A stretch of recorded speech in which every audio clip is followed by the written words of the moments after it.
Recording in progress. That seems to be the one I say every time we start one of these. So welcome to this edition of UPMA Presidential Conversations. I thought it was important after our pretty successful kickoff meeting in Denver in the Membership Academy to do one of these with Katie and with Tony. For those people that couldn't be in attendance or people that just need a refresher, where we're headed with membership again this year, and all the great things that we've got in store in the trainings we're giving and the the plans we have and how to actually rely on the national office to get you some resources. So Katie Evertson, president of the Utah chapter and your National Executive Membership Board Advisor this year. Hi, Katie. Thanks for being with us. Hi, thank you. And the man who needs no introduction, Anthony Leonardi, Esquire, erstwhile president of the Florida chapter, and for the first time I can remember, not a National Executive Board member, but he's your national membership chair. So thanks for joining us, Tom. Thanks, Ed. All right, so all I want to do tonight is just go through a little bit of the presentation on this is a quote that you guys were gracious enough to let me use. What we managed to do last year, it seemed impossible, right? Until it wasn't. Just give me a quick overview of how you felt last year went. It was an amazing response. The way we turned this ship around, and we're going to talk a lot about culture change. So, Katie, I know it was kind of your first foray into this stuff. How did you feel about that adventure last year? I thought it was amazing. I think the organization was energetic and got on board with supporting the membership drives, and it ended up paying off and going really well. So, yeah, and I got to thank both of you. You were both on the board last year. The support from the National Executive Board to catch the vision, and then you two especially driving it. Tony, I'm pretty sure he's going to claim he knew it was going to go that way all along. But not true. But I will say this. When you tasked us with, and I believe the quote you used was changing the culture of UPMA. Yep. Not being happy, standing still, and that to work hard to figure out how we could grow the organization. I sat with Katie and we used up all our Verizon minutes probably talking about how to do it. And really it was, we had spent a few years being very stagnant and for a lot of reasons, but we said, okay, we're going to figure out how to do this. And I think when I really started realizing that we could actually start turning the ship and do a year like we did last year, where we signed up 3,500 people and grew by over 2,000 members, I think I really started realizing that when we went to the legislative conference and started talking to the board about how much they needed to lead. And as soon as we figured out that they were ready to leave and were willing to spend the time doing it and commit to it. And last year, our executive board alone, the 16 people involved with the board, signed up 539 members for the year. That would have been half of what we did in years past. Yep. And now it was a fraction of it. It was 15%. Yep. And so I think that's where I started really believing that we weren't only going to grow, but by a substantial amount. Right. And I'd say that the other thing was, the second thing that really made me start to believe it was, it started becoming catchy. You would talk to people and say, hey, how'd you do last month? Oh, I got this. I got 5. I got 8.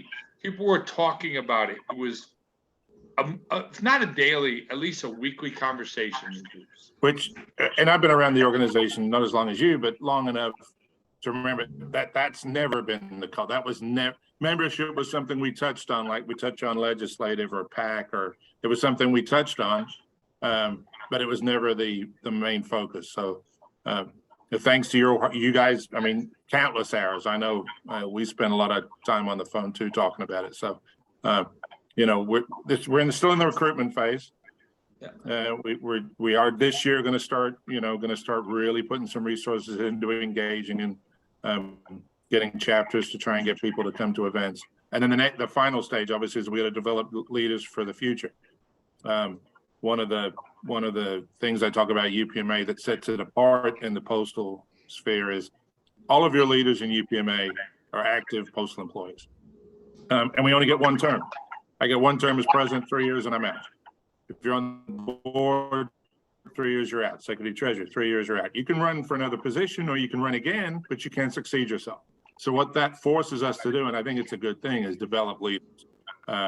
So that this is the red membership goal, RED, whatever you want to call it.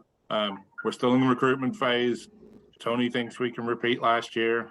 I haven't doubted Tony since 2007. So I'm pretty sure we can. We're also going to engage and develop. So we're going to talk about that tonight. We'll introduce you guys. You guys want to just go through who's on the membership team, why we've got it broken down the way we have, so people that are watching or listening know who their go-to people are in their areas. Sure. Thank you, Katie. Yeah. So our teams are broken down into areas just like the post office is. So in the Atlantic area, we have Peter Arbani, Kathy Frame, and Drew Martin. In the central area, we have Jeff Jarrett, Jeff Armont, and Katrina Fry. In the southern, we have Don Woods, Tracy Johnson, and Darwin Adams. And then the West Pack, Tania Kaysen, Brian Wade, and Scott Christensen. So that's the national membership team. Yep. And each member of the National Executive Board, also 3 people from each area, also are going to assist with this. But these are the go-to people if chapters need somebody locally or just need assistance. We've assigned some of the chapters that we feel need special attention. These people will be calling. So if they call about membership, you know, I have the ability to give them travel orders. They can go and do trips. We're going to talk a little bit about that later. So we've already talked a little bit. Obviously, the executive board still funds the membership drives.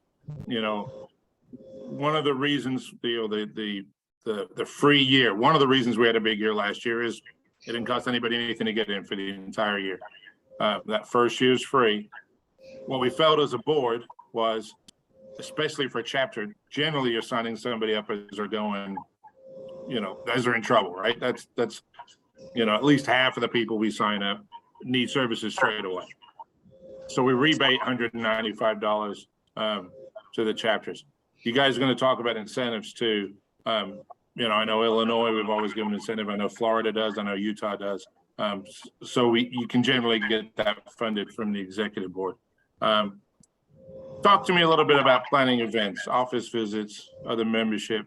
What do you guys do in your chapters? What have you done successfully? I know, Tony, you had that trip to Miami. Would you talk about that for a minute? All right. I guess when you're talking about planning events, I think it needs to be something that's just more than one plan. You need to be willing to have a 3-digit meeting. That's always a good start. You get people there. Then you try to put a plan together in that area, especially if you're traveling to a certain location. Like Florida's a pretty big state. When I got to go 4 hours away, I usually go for a couple of days. We plan a 3-digit meeting. We do office visits. Try to get somebody local to do it with you. It's real important if you're able to get somebody from that area that's willing to travel around with you, visit offices. You can also do a mailing ahead of time. That's important. If they know you're coming or they've already gotten some touch from you, it's not a cold call or a cold visit, it's a warm visit. Yep. So you have an opportunity to walk in there, and I can't tell you how many people in Miami said, "Oh yeah, I got your letter last week." Right. I was wondering what it was about. And that made it a lot easier to sell. It really did, because they already knew, they already read up a lot. A lot of them read part of it. They already kind of knew what we were offering. And right. Really, you know, it's really free for a year. We can really try. You're the guy I call. You're real. And that made it easy. And we won, you know, on the weekend, we were able to sign up 40 people. Yep. And that's a great hit. You know, you're 2 steps in. You know, you had local presence, plus you've got a pretty good name in Florida as the chapter president representing people. I really think there's a thirst for it. I think especially some of these, you know, in these larger units, station managers, supervisors, other EAS that aren't necessarily thinking of us as an option. are thirsty for representation, something to be part of. So it's you know, we're going to talk a lot more about how other chapters can get on that bandwagon and start doing trips. So this throwaway line from last year keeps coming up. Everybody, think big, be big, and really, truth be known, it was a counterpoint. The real truth in that statement is, if you think small, you're going to be small. If all you do is think about just getting enough to get by, and we're okay where we are, and we like the people that are here, and we don't really want to, you're going to be small. And we thought big last year, and we're continuing to be big. So I'm going to keep that one rolling. This is my mantra: tools, tactics, and targets. We don't teach people techniques. We don't give them forms to fill out and long arduous trainings to take. We give them tools, and we've got lots of them. The incentives one, the ability to go do trips, how to do the trip. And then we give them targets. Not only do we give them goals, I think I've discovered the last 15 months, our people really like goals. They like a target. And then we also targets as in who to go recruit. And then we're going to talk about tactics. So I'm going to cover this part just a little bit. This is what Dan did at the membership academy. UnitedPMA.org is probably an underutilized tool that we have. Anything you need for memberships on. You can order supplies. There's an order form for supplies, or who to contact to get supplies from CC at national headquarters. Under the membership banner, there's marketing tools. There's all the rail cards that are available to get. The support you can get from UPMA HQ is invaluable. Dan, is very knowledgeable on how to get around and pull reports, so you can get your non-member report. You can get other reports, and there's a lot of data on there. If you know how to navigate and you're pretty good at Excel, you can pull up a lot of data just to engage with your own membership. Now, you guys are both chapter presidents. So once a month you get we call it the non-member office. I don't like that particularly. I don't like non. It's pretty negative. But let's call them future member officers. What do you guys do when you get the future member office list each month? I take the offices, and I generally just make a phone call. I don't do anything really fancy, but you could put together a packet, send it to them. I generally just call, or if I know somebody that knows them, I'll ask one of our board members on the state to call them. And with the year you had last year, doubling, more than doubling the size of Utah, and you only have so many postmaster, but it's it's less of a different large state. Like I came from Illinois, I have a couple hundred non-member offices, future member offices, and Tony, they're sort of similar number, I think. We tend to break it down by 3-digit and maybe parcel some of that out because we can't make all those calls. But yeah. Calling's great, following it, but just to know, because those really still the bread and butter. We send letters out from national headquarters to anybody that's promoted, a newly promoted postmaster. So all of those are good. This is your thing, the Sunday Associates thing, Tone. Yeah. This is something that you sort of stumbled across, right? Yeah, what I think you need to look at is in your state. And if you need any help with this, you need to know where your Amazon sites are, just call me. I can get you access to that, let you know where the sites are in your state. But the Sunday Associates, most of our Amazon sites are run by 204Bs. Now, sometimes it's a supervisor in a large site, but that's good too. Yep. But Sundays is a day most of us don't have to work. We don't have to be in our offices all day and stuff like that. We have some free time. So what I started doing was this. I would take the Sunday Amazon sites, a few of them, send them a letter, address it to the 204B, right, if I didn't know their name. If I knew their name, I'd put their name on it. And then I'd follow up on a Sunday by either stopping by the office or calling and saying, did you get my letter? Do you have any questions? Would you be interested? There's I think most people in the post office, I would say 99+%, started off as a carrier, clerk, or mail handler that are in management. They are. That's the crafts that we promote out of. So if you did that and you understand that these associates, if you sign them up, you got to service them which means you got to get a couple people that maybe aren't good at recruiting, but they're really good at helping them with their e-career. You get them to help them with that and help them get promoted. Now you're starting to build a machine. You're starting to get people where they, you got, for every 100 associates, you're probably going to get 10 in a year that convert to supervisor. Yeah, Or because the postmaster. yeah, because your 204Bs that join the organization, Yeah. you would imagine they're more likely to get promoted anyway, right? You're more of your go-getters next in line. Yeah. So And they want help. And that's an eye opener for a lot of people. Any postal employee can join the UPMA. We have the associate program, any postal employee, and anybody who's retired from the service can come back and be a member of UPMA retired. So we're really cradle to grave. We'll get you before you get into management. We'll help mentor you through your entire career, and then we'll take you to retirement. So awesome.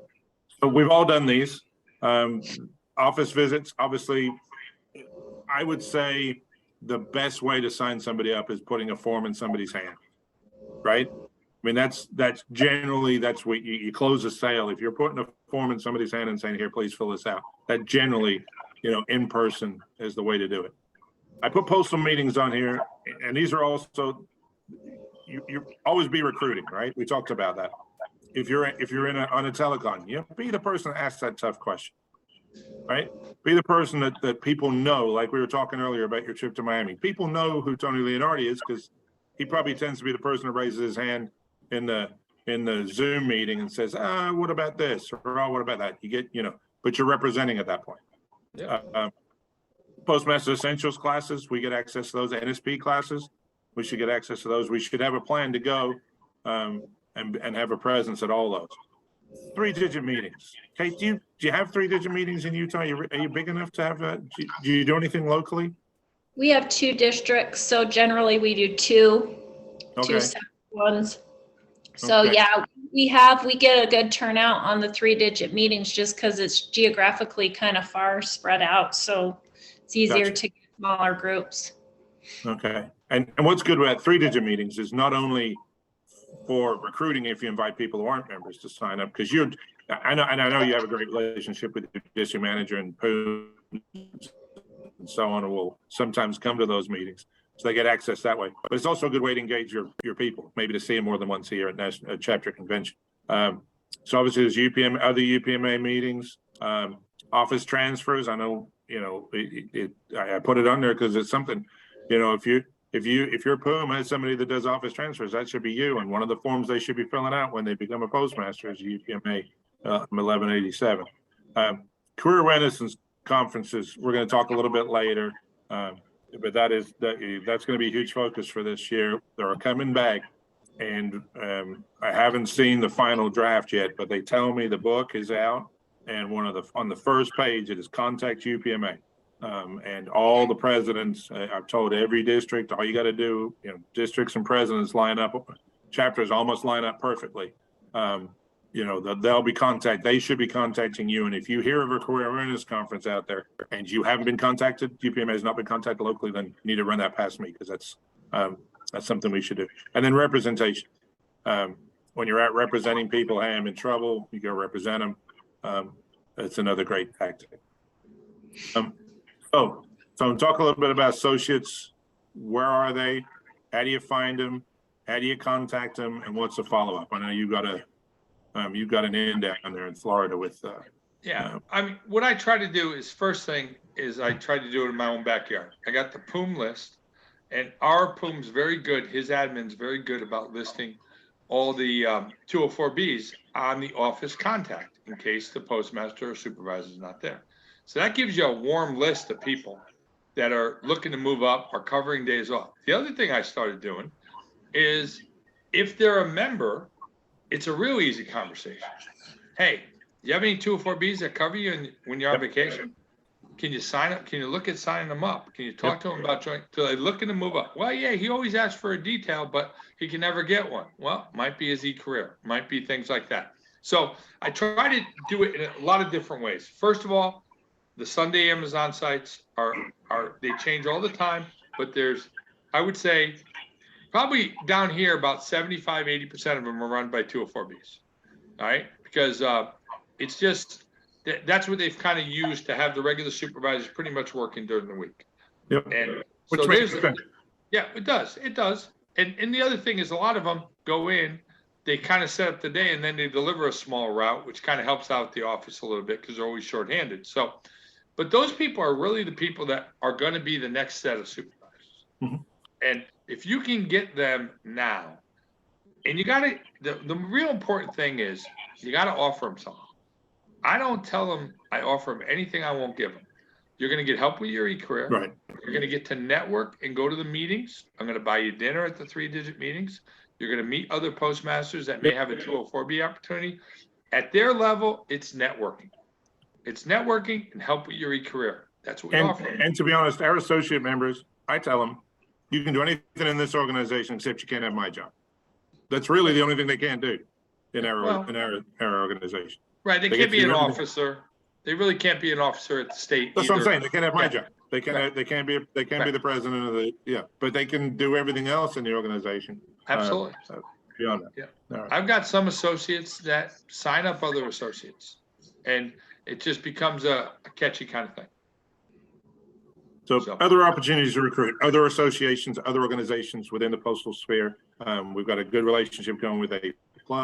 NARF is more of a retired, but it's also for employed federal employees. It's not just retired. People join NARF. I'm in NARF. I'm not retired. So, and half, and I didn't know this, but half of all NARF members are or were postal. So any connection you can have to the A+, I think there's a Hispanic postal employees hope. So we're gonna explore those. I'm exploring it at the national level, but anything you can do locally to get into these organizations is huge, because I think Tony, you said it in Denver. People that are members of NARF, they're joiners, right? That's what we're looking for, is people that they've already joined an organization. So, and and that's an opportunity to use your retirees, because those meetings mostly are during the day. They're like 12 to 2 on a Wednesday, right? Gotcha. So it's going to be hard for you to get out of your office for 2 hours, but you can get a retiree, pay for them to go to that luncheon if they're already a NARF member, and see what you have for an opportunity. Yep, it's a great idea.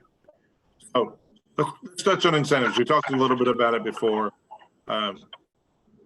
We know, the three of us know, we're sure that there's a vast difference in the results chapters are getting, those that give incentives and those don't. What is an incentive? Why should they give it? How should it be structured? The incentives, it's huge. I think this was one of the biggest parts of our success. People are donating their time to go out and recruit, and they don't necessarily want to have to pay to travel somewhere or pay to go take somebody to lunch to recruit them. So I know in the state of Utah, we're really pushing a dollar incentive. We offer $100 for every EAS signed, and it's been successful in all of the states that we have that are offering some kind of cash incentives. So. Yep. And I've seen them everywhere from 25 to like you say, $100. Some do a staggered. You get so much for the first one, so much for the second one. But it's a huge, I want to say incentive, right? That's why we call them incentives. It's a good way to reward your people that are doing the work, and it's also, who doesn't like money, right?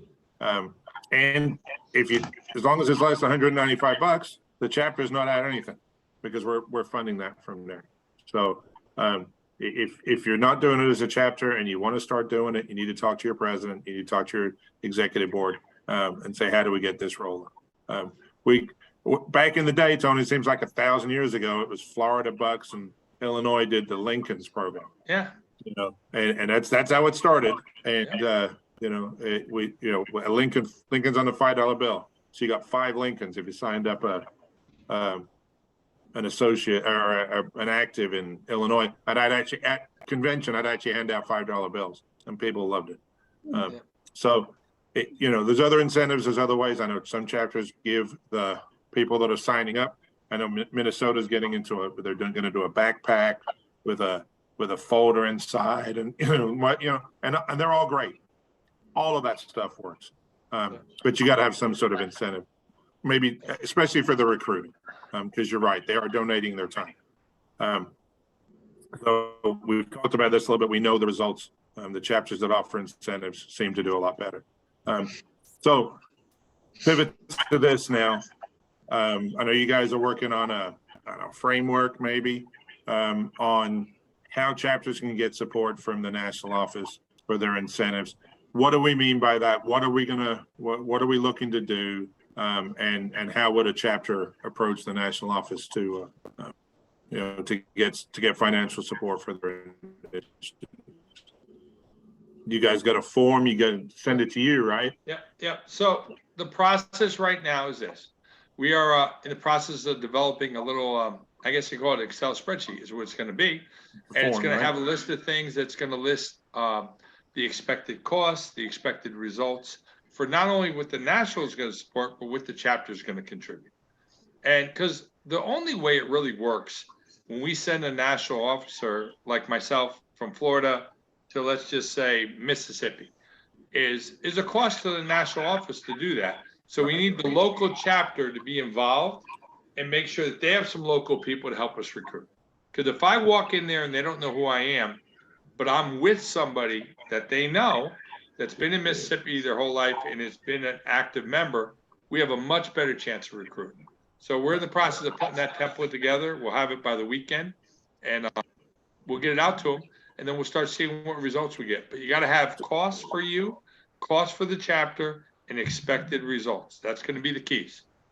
So again, the National Executive Board passed an unbalanced budget again this year. Huge investment in travel for the National Executive Board to go out and membership and recruit, not just the board, but also the membership team. So if you want somebody from the membership team or from the National Executive Board to come to your chapter, give us a plan. Tell us who's going, how long you're going to go, what you think it's going to cost roughly, airfare, hotels, mileage, whatever it is, what the chapter's what kind of skin in the game the chapter's going to have, like you say, so we have two people. They would then send that to you, and you guys would tweak it or figure it out before sending it to me. That's the process. Yeah, okay. We're going to vent it, discuss it, approve it, and then send it to you for you to issue the travel order and give the okay. Okay. And Susan Rice, our National Secretary Treasurer, will tell you, I don't not approve much. Usually if it comes to my desk, it's getting You should edit that. We've sent, you should edit that. Yeah. It's true though. Absolutely true. That's good. If it comes to my desk, I'm spending the money. But look at the results we got. I mean, yep. Susan's a great example. She came to me, we gave her Montana last year as her choice chapter. She says, I'm gonna go up there for a week. She went up there for a week, got a local guide, hit 28 offices, signed up 27 of them. I mean, that's the pearl of this whole thing. That's where this whole thing came from. Mailings. I know you guys have done mailings. It's still, we still work for the post office. It still works. There will be, I've got the quotes back for the mailing, the mass mailing that's going to go out to all CRDO EAS across the country. There'll be a big flyer, but letters are still good. And pre-letters before you go on a trip, you're right, Tom, that would be an edit. Here's the thing with letters. Include a rail card, throw your business card in there. Obviously put an 1187 in there. I put a self-addressed stamped envelope.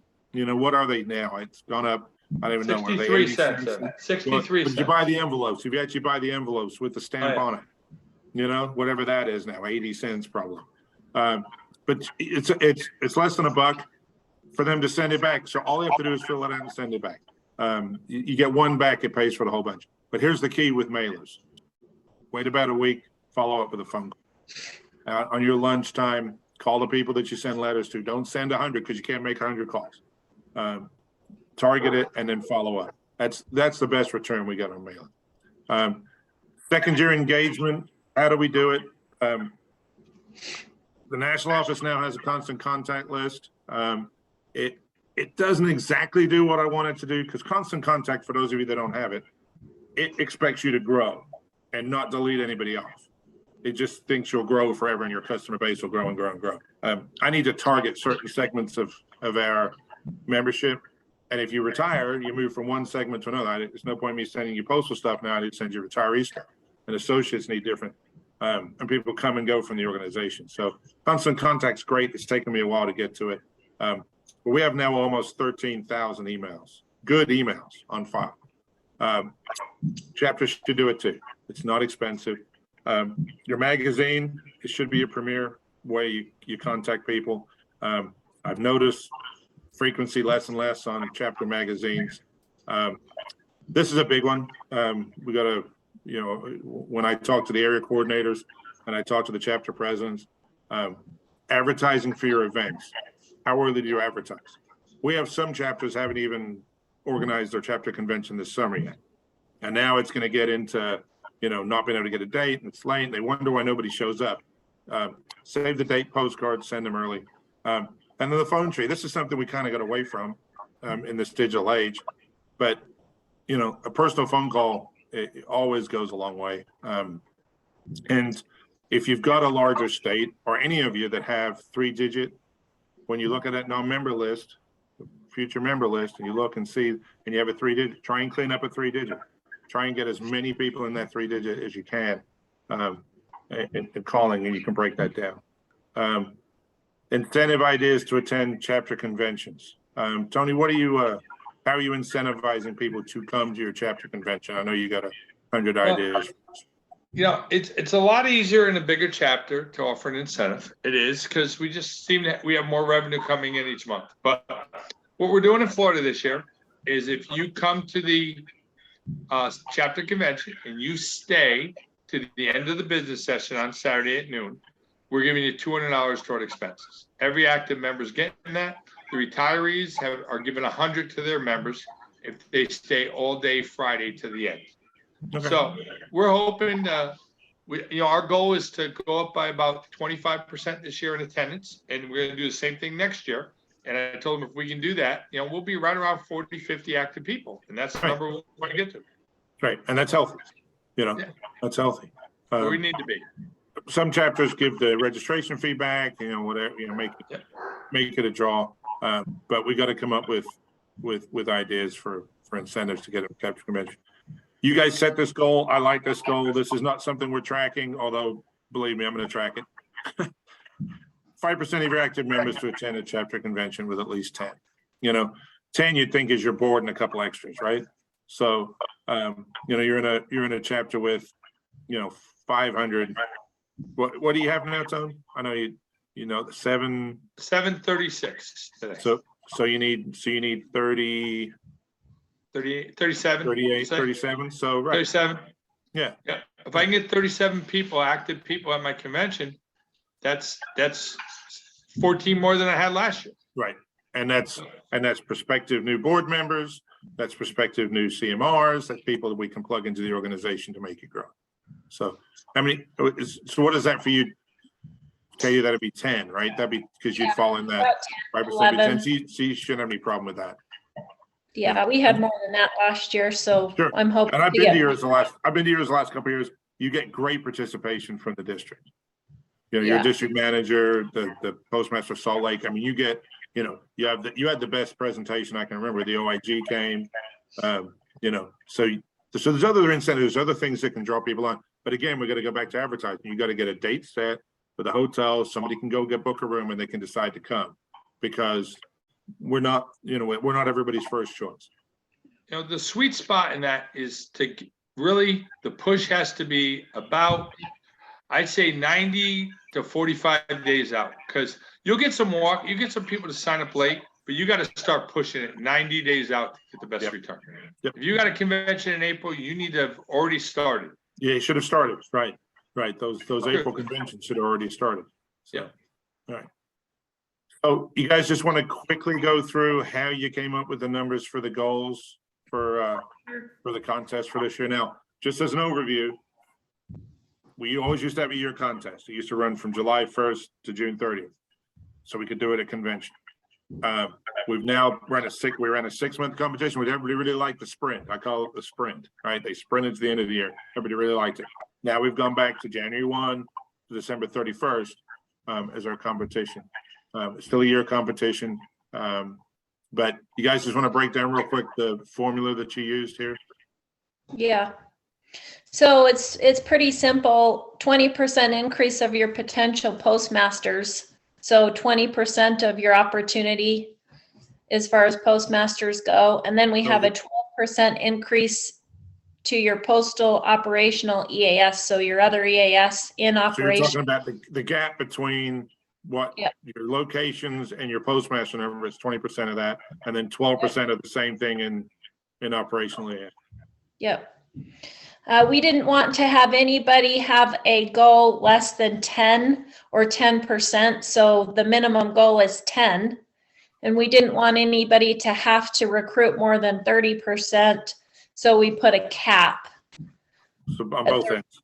on both ends, just to Okay. make it fair and realistic for everybody, the smaller chapters as well as the chapters with a lot of opportunity, large EAS numbers. And so you want to run through Utah, what that Sure, is? yeah, so 20%, we have 24 potential postmasters, so that equals 5. Our potential EAS is 175. We currently have 23, so the difference is 152. So multiply the difference, 12% is 18. Add 20% of your PM with your 12% opportunity in other EAS, and the goal is 23. Yep. And that seems a reasonable, it turned when we did the math. Here's Florida, you know, the same exact way, just different numbers. And Florida's goal is 157, which is a huge goal for anybody but Tony, right? Tony's going to blow by that sometime mid-March and run away with the competition, right, Tom? Mid-July, but yeah. All right. All right. Mid-March is a little bit of a stretch, but yeah, we'll get there. We'll get there. Right. And again, I tasked you guys 2 years ago with come up with a number that means that somebody recruits somebody in Utah, it's the same value as somebody recruiting somebody in Florida. And we really could never get there, right? No. This is as close as I think we've got. Where And the reason is there has to be something to sustain what you have, but also to give you a stretch of what you could have. Correct. And it's hard to relate the two numbers. I mean, you got chapters like Iowa and Georgia, phenomenal chapters, run great from top to bottom. Right. But Iowa has nine postmasters that aren't members. Where are they going to go? They don't have any big units. Where are they going to go? You can't give them and you can't give them a goal of 2. All right. And when they sign up 50 a year, so you got to say, okay, now it's got to go a little bit what you have and try to mix it with what you could have. And it really it needs to be an art, not a science. And here's what I'm still amazed with. We unveiled this 2-3 weeks ago now. Not one person has called and said, well, those are ridiculous. They've all gone, oh yeah, no worries. Right? When we talked to the membership team about it in December, did you get one like, oh wow, they're just like, yeah, we're pretty much expecting the to do only that. thing they said, if I remember correctly, was, hey, why can't we just do 2 6-month contests? Right. So we got more awards. Right. And we're like, well, we're going to go with the 1 year for now. Yeah, and let's see. Yeah. Maybe that is something we do look at. We have a 6 month to go to convention. We have a 6 month to go to the membership academy. I mean, and gives people the time to recover. But we're trying everything. Kate, you still with us? Yeah, okay? We lost. Yeah, can you not? Oh, you can't see me? Can't see you, which that's okay. But oh, sorry. Yeah. there you I go. don't know my internet. Sorry about that. Hey, no worries. I'm glad you're still here. So everyone competes against everybody. The highest percentage wins. Obviously, we had a chapter get 400% of their goal last year. They won the competition. That could happen, but everybody competes against everybody, and I think you're gonna like the results. National Office ponying up some cash for the winning chapters, and then we're also pitting the areas against each other. And this was actually probably the most fun with Central and I think this year Westpac's got a little. California's got a tough stretch, but all those other chapters in Westpac are really contributing now. So it's going to be a fun race in the areas too. I like that. I'm trying to plan something for all those area meetings because that'll be right in the middle of the hot time for the contest there in September and October. So I'm going to think the area competitions are going to be fun. The associate goal, pretty simple. We figure every postmaster should have somebody in their office Every post office should have somebody you could maybe get as an associate. So we just made it 10% of your potential. So every post office in your chapter is 10% of that. Again, the highest percentage wins. And there's money for the chapter to And the only thing to add to that, Edmund, is that we did put a cap of 50. We didn't make the states that have 850 postmasters. We said, hey, if you get us 50, we'll be very happy. So. Yep. Yeah. So we capped it again, which makes sense. Sense. And again, we'll have a competition in the areas for that. I'll leave these up here for a second if anybody wants to take a look and find their chapter on there. These are published. They're on the website. The breakdown for the math on how we came to these goals is on the website. You can see some of those 50s and some of those 10s in there, the maximums and the minimums. We spent a lot of time trying to come up with these goals. And look at that, 2937. So we're planning, generally for the last year notwithstanding, the 10 years before, we average between 800 and 1,000 new members every year, which sounds great, right? But we're losing 1,100. So we shrink by 200 or 300 every year. Last year, we got over 3,000. We grew by 2,000. And here we're projecting, or at least the goals are projecting to recruit 2937. And I'm sure we'll beat that like we did last year, and we'll grow by 2,000 more. And then we'll really be talking. And then we'll really be talking in the third year with the revenue coming in from everybody from the first year, and the second year building in, it's going to start feeding on itself and become a self-fulfilling prophecy. Here's the goals for the areas, and see what I mean about Westpac. Westpac's goal is only 552, Tone. You've got Atlantic's got a huge stretch. You got a huge stretch. Central and Southern Atlantic are all pretty close there, within 100 of each other. So Westpac, I think, is going to be a player this year. I really do. Yeah, they could be if they get motivated. The other thing about with the associates is if we recruit them right, that's going to eventually turn into EAS. So it's going to help you both ways. I was pulling this number the other day.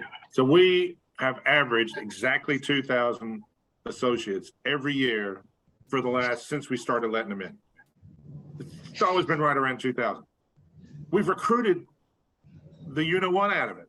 We've recruited them, but what do? They don't get out. What do?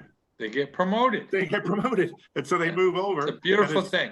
It's like if we recruit 1,300 associates, I tell you, 300 of them will convert this year. Correct. The supervisors, you'll get 20%, 25% of that number. Yep. And with career awareness conferences coming back, sure. And I would encourage people to really look at attending them with a good, motivated group of people, because when they come back, those are quick hits. I'm glad you brought that up. A great opportunity for a chapter to say, hey, Tony, hey, Katie, here's our business plan. We're going to send 5 people from the chapter. We need some help. We haven't done one of these before. Help us, right? Help us go out there. I can fly out there. One of you two can fly out there. Somebody else from the board that does it a lot. I know we sent Jim Dunlap. None of us can make it last year to the one in California. Jim went out there. Tania was there, and it was huge. And the event was huge. The response they got in signing people up was huge, and it's a quick hit. Yep. Word to the wise here: we're the only organization that allows it. I can't be a member of the NALC. I can stay in the NALC and give them my dues, but I can't do anything in the organization. No other management organization except associates. It's a huge advantage we have, because it adds to our collective too. They bring something that we need. They bring a youthful and a vigor and energy, and generally push us to provide them services and grow as an organization. So I'm pretty proud of the associates. Goals we set are a guide. You determine the success of your chapter. I think that was the most poignant thing we said. We had a lot of fun with it. It's all fun. We're taking care of business. We're doing the work. But this was, I left this in, Kate, because this was your quote. You want to read that one for us? Yeah. Poor leadership is building a great team and doing everything in your power to hold on to control. It makes no sense to recruit the best people and tie their hands by not giving them the freedom to perform. So I think that That sums it up perfect. Yep, yep, it's great. Yep. And then you can close this out, Tone. All right. So what each one of us picked a quote, kind of put it in there. First one was Edmund's and Katie. And then mine was, whether you think you can or you think you can't, you're right. Because I think the power of the positive thinking or believing in the fellow board members you have or the people in your state that you can do this is going to determine how successful you are. Right. I set goals in Florida that my board shakes their head. And then we beat them. Right. Because I have more faith in them than they have in themselves. I mean, yeah, you think that's what it is. And sometimes it's just, they just need to be challenged. I agree. They just need to be challenged. And, you know, from beginning to end, like I said, today's the end of my 15th month as UPMA national president. And from beginning to end, from the inception, from when we talked about it, you know, when I said, Tony, I think this is what I want you to do. When we got Katie on board and you guys built that team, you know, the Roy Schaefer's and just the amazing talent and hard work. What we've managed to build is a group of people that understand that we have resources. We've got a great product. It's not hard to sell UPMA. It's not. We got a great product. We have to protect that, but we've got a great product. People are hungry. There's a good market out there. And then we got people that will go and do the work. And we found funding for going to do the work. So with that, I'm going to thank you guys for getting on. I hope everybody that listened to this got something out of it. Everybody knows you. Everybody has our numbers. You can call anytime. But you know, happy hunting out there. Let's make 23 as good as we made 2022. Thank you very much. All right. Talk to you soon. See ya. Thanks. Yeah. Bye. All right. So we are now